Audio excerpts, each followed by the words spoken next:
Opa, seja bem-vindos a mais um vídeo do meu canal, respondendo ao vídeo do Flávio Gomes, Fórmula 1 Comuna. Ele sim fez um vídeo desse jeito. Eu, sinceramente, eu fico assim, cada vez é irritante ver esse tipo de coisa, tipo, tratar a Fórmula 1 como um negócio, o novo regulamento como algo comunista, assim, até porque a comunismo não tem a ver literalmente com igualdade. O comunismo, na verdade, é só um jeito de concentrar poder em um ditador, porque normalmente não tem democracia, né? E ele vai decidir a sua vida por você. Não é à toa que, tipo assim, você não tem muita liberdade de fazer coisa, você não tem liberdade de abrir uma empresa para ganhar dinheiro, porque isso é capitalista. Então, se você faz isso, você é praticamente um enviado de Satã na Terra, porque é assim que eles tratam empreendedores, né? Na verdade, se você só está gerando emprego, né? Mas fazer o quê? O comunismo é assim, vocês, indivíduos, não têm capacidade de fazer uma siderúrgica. O Estado vai fazer uma e vai dar super certo. Como dá super certo aí, a gente vê aí nesse país que é o Brasil, né? Um monte de estatais que não servem para nada. Os Correios são maravilhosos, não são?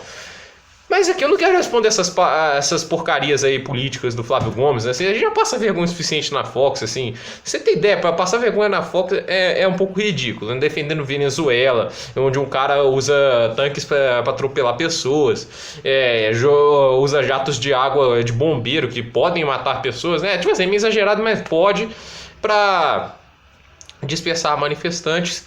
E a gente vê o caos que a Venezuela tá lá e ele defende. Mas ele sim, vamos falar, de automobilismo ele entende um pouquinho sim. Não vamos ser injustos totalmente com o Flávio Gomes, porque a gente tem que separar a política de automobilismo. Isso ele devia ter feito no vídeo. Porque assim, uma coisa tem a ver com a outra em certo modo. Tem. A Fórmula 1 liga esse negócio de política. Tu não é a tocar corre na China, não é a tocar vai correr no Vietnã. Embora o Vietnã não seja mais uma ditadura, mas uma ditadura comunista, mas já teve comunismo no país.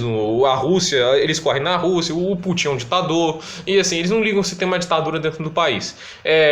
Eles só querem correr e eles estão atrás do lado financeiro. Se a China, a Rússia paga, tô cagando se o que está acontecendo dentro do país. A questão para assim, de misturar esse negócio, política brasileira. Ele falou lá daquela frase idiota do Eduardo Bolsonaro, que é de fato idiota. O AI-5 é uma coisa ruim para a história do Brasil e tudo isso.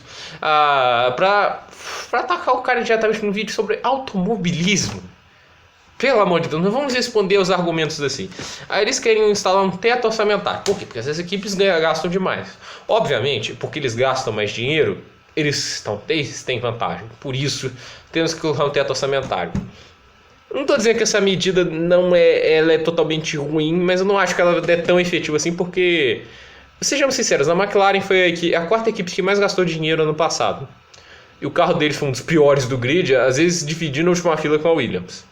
Não é só dinheiro, é saber gastar. E a gente sabe que isso não vai trazer igualdade à Fórmula 1, ainda mais do jeito que ela está sendo. Porque quanto mais tipo assim, mais bloqueios, assim, proibições você faz, tipo assim, proíbe amortecedor ali, eu lembro do amortecedor de massa, você proíbe asas, proíbe a coisa, é mais o regulamento vive de exploração de brecha, já que você não consegue desenvolver o carro do jeito que ele é idealizado. Então, assim, a Fórmula 1 ficou cada vez mais restritiva e tudo, e o que eles fazem? Vivem de brechas. O que foi a Brown de 2009? Foi uma brecha de regulamento, o difusor traseiro, o difusor soprado. Isso foi a brecha de regulamento. Não é à toa que um monte de equipes copiaram. Eles começaram o ano sem eles e a Brown, através de uma brecha de regulamento, foi. O que eles fizeram? Depois baniram. Aí veio a Red Bull, que fez. Não, era só o difusor traseiro. Aí a Red Bull fez o difusor soprado, não tinha regra sobre isso. E eles depois baniram. Aí a Red Bull fez um novo bico lá. Assim, é um regulamento de brechas. Aí a gente viu lá também o apêndice, era uma tentativa de brecha, mas não funcionava direito. A gente viu outros tipos de coisa que tentaram funcionar em brechas de regulamento. Por isso que a gente vê uma disparidade muito grande entre equipes também. Porque não há liberdade. Aí na falta de liberdade você tenta fazer algo diferente. E assim às vezes dá certo. E é aquela coisa. Não acho que esse regulamento vai trazer igualdade só porque ele tenta impor ela sobre eles. Eu acho que isso que é o mais comunista do negócio. Ele tenta impor a igualdade. Se você fazer diferente, você tá proibido. É exatamente isso. E isso não funciona. Eu vou ser sincero, tentar fazer os carros parecerem cada vez mais iguais não funciona. Visto a diferença, visto os carros de hoje, a Williams está levando 4 segundos do primeiro carro. E a gente olha assim, olha a Ferrari e a Williams de frente a frente. não é tão diferente assim. E o motor da Williams não é uma coisa fraca. Você vê como os carros, por mais que pareçam iguais, eles são muito diferentes por soluções pequenas, umas brechas pequenas de regulamento, porque obviamente tem brechas de regulamento em quase todos os carros. Como tem a Mercedes naquela suspensão que abaixa, aquilo ali é uma brecha de regulamento. Ou seja, o regulamento vai funcionar por brechas. Então não se assustem se em 2021 o carro aparecer um segundo mais rápido. Eu não falei isso no meu vídeo de ontem, mas eu tenho que falar aqui. Teto orçamentário não vai funcionar. Aí vem aquele negócio, o aro de 13 por 18, porque eles querem fazer os carros mais esportivos. Se você quiser fazer os carros mais esportivos, menos regulações, porque aquilo ali tá parecendo um Indy, né? Um cruzamento de Indy com Fórmula 1 dos anos 78, né? Que tinha essa coisa de efeito solo, né? Não é uma porcaria, é algo até inteligente, mas é... Mas convenhamos assim, isso é uma coisa já ficou um pouco no passado também. Mas a gente viu isso daí, né? O novo carro da Fórmula 1, eu acho ele feio, principalmente aquele aerofólio traseiro, muito esquisito, tudo isso. Mas esse negócio do aro 18 é só para fazer o carro parecer do jeito que a Liberty quer, que é uma estética diferente e tudo. O que acontece? Esse negócio vai fazer o carro pesar 25 quilos a mais. Não era pro regulamento fazer isso, mas o que as equipes ainda estavam pedindo para os carros ficarem mais leves. E eles vão deixar mais pesados com um pneu 25, o que é 7,5 kg mais pesado a cada pneu. Então, mais uma vez complicando, obrigando a Pirelli a redesenhar os pneus do zero, que é mais trabalho. É mais trabalho ainda, porque você tem que redesenhar a câmara de ar menor, todo tipo de coisa. A ideia também de fazer os pneus não desgastarem, o Flávio Gomes não falou disso no vídeo, que é uma coisa ruim, porque a gente sabe que hoje a Fórmula 1 tem poucas estratégias, todo mundo fica elogiando, Mercedes é incrível de estratégia. Cara, não é tão complicado assim, é só uma parada, assim, a gente vê alguma etapa, outra vai duas, nem essas normalmente são as melhores, quando tem duas paradas, quando o negócio desgasta mais, eu acho aí que fica um pouco melhor, mas, cara, não é tão complicado, a estratégia hoje na Fórmula 1 não é complicada, a Ferrari que se complica sozinha, e eles querem acabar com isso, vai fazer só uma parada, se você tinha dúvida se hoje vai ter uma ou duas paradas, não, agora vai ser só uma parada e ela provavelmente vai ser descartável. Talvez a gente vai ter corridas em que o carro vai até 10 voltas do final, aí tenta andar mais rápido e vai andar 1 ou 3 décimos, ou seja, é uma coisa ruim. Eu acho isso aí tira a imprevisibilidade da corrida, porque o desgaste dos pneus deixa a corrida mais imprevisível, deixa a corrida mais emocionante. Aquela corrida do Hamilton, aquela perseguição incrível que ele fez com o Verstappen, só foi possível por causa de desgaste de pneus. E a FIA quer acabar com isso, mostrando que eles não têm muito conhecimento de como fazer uma corrida boa, estão meio perdidos nesse tipo de coisa. E o que eu disse, não dá para esperar fazer a mesma coisa e esperar resultados diferentes. A gente vai fazer mais do que fez antes, porque a gente sabe, é uma simplificação aerodinâmica e mecânica. Já fizeram isso em 2009, fizeram isso em 2014, porque lembra, não é só o motor híbrido que mudou em 2014. Eles rebaixaram o bico até ir lá embaixo, é por isso que vem aquelas aberrações dos apêndices. A questão é, todo ano estava tendo uma mudança aerodinâmica, deixando os carros cada vez menos aerodinâmicos, tentando melhorar as corridas. E não estava funcionando. Para você ter uma ideia, acho que a melhor era dos híbridos, 2016 a mais, talvez a mais equilibrada entre todas as equipes, foi quando a Fórmula 1 decidiu manter o regulamento aerodinâmico de 2014 a 2016. Todas as equipes foram com um perfil mais baixo, todas começaram a desenvolver melhor, a Force India com aquele bico vazado. Não é à toa que nas curvas de baixa velocidade, a Force India estava quase no mesmo nível da Ferrari e da Red Bull.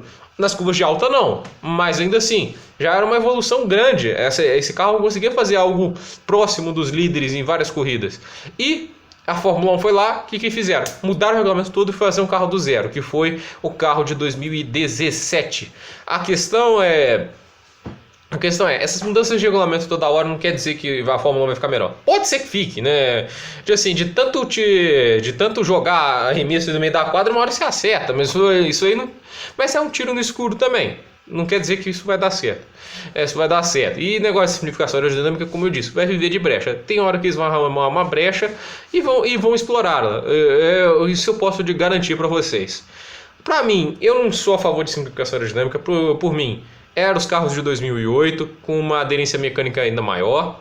Eu acho que esse daí a gente pode concordar, assim, a aderência mecânica também é importante, o carro fica menos dependente do ar, mas ele também tem que cortar bem o ar para gerar um bom vácuo nas retas, porque a gente tem que... Como é que fica o vácuo nesse carro? Se todo o ar vai passar direto desse carro, não é todo, mas vai, todo o ar vai passar direto por esse carro, quer dizer que ele vai ganhar menos velocidade nas retas, porque a gente viu, esses carros desses anos ganham muita velocidade de reta, comparado ao que era em 2008 e e 2016. Em 2016, quando os motores eram mais potentes, tudo isso, você tinha ainda um vácuo, mas não era tão grande quanto é hoje. Se todo o ar vai passar direto pelos carros, como é que vai ter ultrapassagem então? Porque a ultrapassagem existe por causa de vácuo. A questão é, você não tem que tirar todas as asas do carro para eles não perderem nenhum tempo atrás do outro. Você tem que fazer que o tempo que ele perca nas curvas seja menor do que o que ele ganha nas retas. Esse é o grande problema da Fórmula 1 hoje. O tempo que você perde nas curvas é maior que o que você ganha nas retas. Isso é um problema. Tanto é que eles deram uma pequena solução. Eu não sou a favor de simplificação aerodinâmica, mas de fato ajudou alguma coisa. Ajudou alguma coisa nas corridas. Eles estão conseguindo perder menos tempo, mas ao mesmo tempo o carro ainda está ganhando muito tempo no vácuo. Outra coisa que eu vi ali falando é que os carros vão ficar 3,5 segundos mais lentos. Falaram que esses carros desses anos iam ficar 2 segundos mais lentos. 2 segundos. E a gente já bateu recorde de pista em muitas corridas. Algumas a quase por 1 segundo. Ou seja, não ficaram mais lentos. Na verdade, até em algumas pistas ficou e outras ficaram até mais rápidos. Ou seja, não está mais lenta essa Fórmula 1. Então, há uma grande chance deles terem errado isso de novo. Não é novidade. Mas vamos ver se agora eles acertam, né? Porque, sei lá, a Fórmula 1 vai ficar 4 segundos mais rápido. Ficou 10. Essa é uma coisa que fica até um pouco assustador, né? Mas é aquela coisa, a FIA parece não saber calcular, porque eles subestimam, parece um pouco os nossos os engenheiros das equipes. Assim, o vídeo do Flávio Gomes, ele defende esses tipos de mudança. Eu não acho que isso vai ter um efeito tão positivo assim. Eu acho que é muito utópico. E por que eu acho que 2008 foi o melhor ano da Fórmula 1? E porque a liberdade aerodinâmica ajuda? Porque ninguém vai funcionar com brechas. Você não vai assim, o que não tem no regulamento? Porque a gente sabe. Aí quando não tem barreiras nenhuma, eu projeto o carro do jeito que eu quero. A gente viu lá um carro, olha o carro da BMW e olha o carro da Ferrari. Esses carros andaram muito parecido, no ritmo muito parecido no Bahrein. Os carros são totalmente diferentes, olhando um de frente para o outro. É aquela coisa, toda a filosofia aerodinâmica é diferente. O Winwash, que era o carro, era o tipo de jeito que o cortava o ar, ele reinou até 2008. Antes, em 2004, você tinha carros como o da BMW que funcionava no outwash e o carro da Ferrari que funcionava no Winwash. Aí você viu como o padrão da Ferrari era mais eficiente. O Nato ganhou quase todas as corridas. Os carros da Fórmula 1 de 2008, você vê o McLaren com a Ferrari, eram totalmente diferentes, mas muito próximos. Porque a filosofia dos carros é diferente. Eles desenvolveram os carros de jeito diferentes e eles quase chegaram no mesmo ritmo. É assim que a Fórmula 1 funciona. Ninguém estava tentando achar brecha. Eles podiam projetar do jeito que quiserem. Óbvio, tinha as aberrações daquele ano. As orelhas de Dumbo lá da Honda. Coisa feia. Até a da McLaren era feio. Não tanto quanto da Honda, mas era.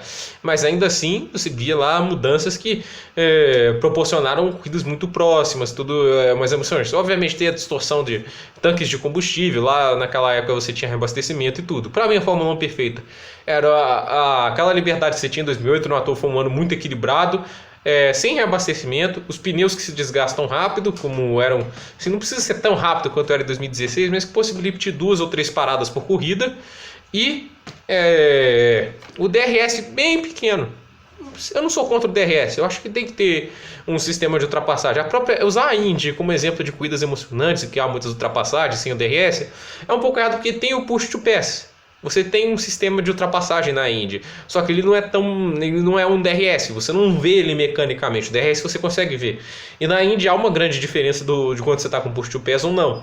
E eu não acho que a Indy é um bom exemplo, até porque ela não está tão melhor do que era nos Aerokits. A gente tinha carros nos Aerokits, né, todos carregados com asas. E pra você ter uma ideia, o carro da Indy é tão ruim de dirigir que os carros de hoje sem aerodinâmica, por causa de uma evolução mecânica eles tornaram os carros um pouco mecanicamente mais favoráveis para dirigir. E os carros estão dando quase a mesma coisa. Ou seja, também não adianta você ter um carro com muitas asas, aí o carro fica totalmente dependente dela, e uma aderência mecânica horrível, porque a Indy é direção mecânica. Eu não acho que isso vai ajudar. Você tem que ter um bom equilíbrio entre os dois. Eu acho assim, a Fórmula 1 está nesse caminho de novo de regulações aerodinâmicas e mecânicas, e de novo o regulamento vai funcionar por brechas. Eu sou a favor de que não tenha tantas proibições, tudo isso. Se é uma padronização para ver, ela tem que ser mecânica, porque a diferença de hoje é mecânica. Eu não acho que é aerodinâmica. A aerodinâmica não ganha 2 ou 3 segundos. Se isso fosse verdade, os carros de 2008, que eram totalmente asas, totalmente diferentes, eles também teriam que ganhar 1 ou 2 segundos em cima do outro, e não acontecia isso. Gente, por esse vídeo é isso. Eu detestei esse vídeo do Flávio, justamente por misturar política com automobilismo. A parte de automobilismo foi até interessante, eu não acho que ele seja um comentarista ruim de automobilismo, mas o grande problema do Grande Prêmio é esse, é misturar política com... Política é muito... ainda mais a militância meio esquerda deles com automobilismo. Porque, lembra? Eles falaram que a Fórmula 1, a rosa da Force India foi um jeito que ainda as cores femininas podem predominar. E na verdade foi um motivo capitalista que motivou a ser rosa, porque a BWT pagou 50 milhões e a Force India aceitou. Se eles me pagarem 50 milhões, eu ando de rosa. Quem não aceitaria? Pô, andar de rosa por 50 milhões de euros? Poxa, e ajuda. Por isso que eu digo, numa forma, no mercado também de... o esporte talvez mais capitalista que existe, porque é uma promoção de várias empresas, né? A gente vê lá, tanto é que os carros são cheios de patrocinadores. Por esse vídeo é isso, até o próximo vídeo.